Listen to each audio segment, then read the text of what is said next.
Hello everyone, this is Miner Bob, and welcome back to another episode of Introducing Guild Wars 2. Today we are going to look at accomplishing a simple, low-level renown task, also known as hearts. Early on, I decided to help another player in a combat. In other MMOs, this might be considered rude or even unhelpful, depending on how the game divides the experience and loot from the combat between players. In this case, looking at my combat log, you can see that I only inflicted 15 points of damage on the mob. As there is no "you gain X experience" message after the damage, that means I was awarded nothing for my participation. In order to gain experience and loot from a battle, you have to contribute significantly to that battle.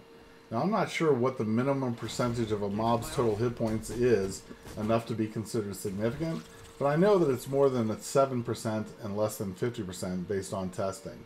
When you contribute significantly, you get all of the experience for that creature, as does the other player. That's the beauty of Guild Wars 2. When you are in combat, you will often see numbers flying off of the mob or your character. These numbers indicate damage inflicted or heals. White numbers are normal damage.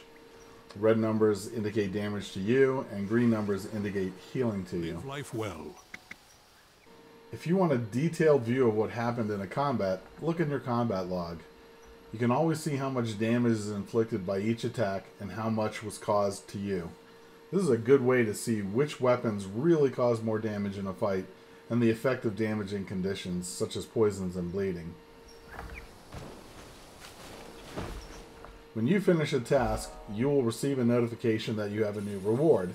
This reward gives you experience, karma points, and coins. The experience gained is about 8% of that needed to get to the next level, I believe. Karma points are spent at the karma vendors. Always check out what the karma vendor will give you after completing a task, especially when at early levels, as this is a really good way of gearing up. In this case, I was able to purchase 2 accessories, each of which increased my vitality score by 3. You can see my vitality score increase from 26 to 32, and my health go from 314 to 374. Each point of vitality adds about 10 points to your health or hit points. It is also a good idea to look for a vendor after several fights, in order to sell off the gear you cannot use, along with all the junk items. Junk items are easily identified by the gray letters in the item's title. Only vendors purchase these, so sell them soon to clean out your inventory. My strategy for selling off gear I cannot use or no longer need is to see if I can sell it at the Black Lion Trading Company, which is the open market between players. We discussed that in a previous episode. You will get the best prices here, as it will not allow you to sell items below the price at which a vendor will buy. That said, many times you cannot sell items on this market, as they are bound to your character or account.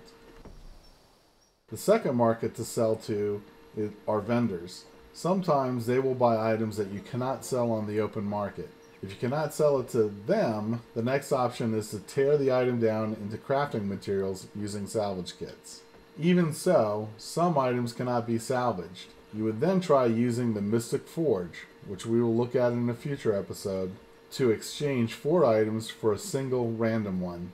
If you still cannot get rid of the item, and yes, there are some that even the Mystic Forge does not seem to want to take, you can just destroy them in order to get them out of your inventory. Well, that's all for today.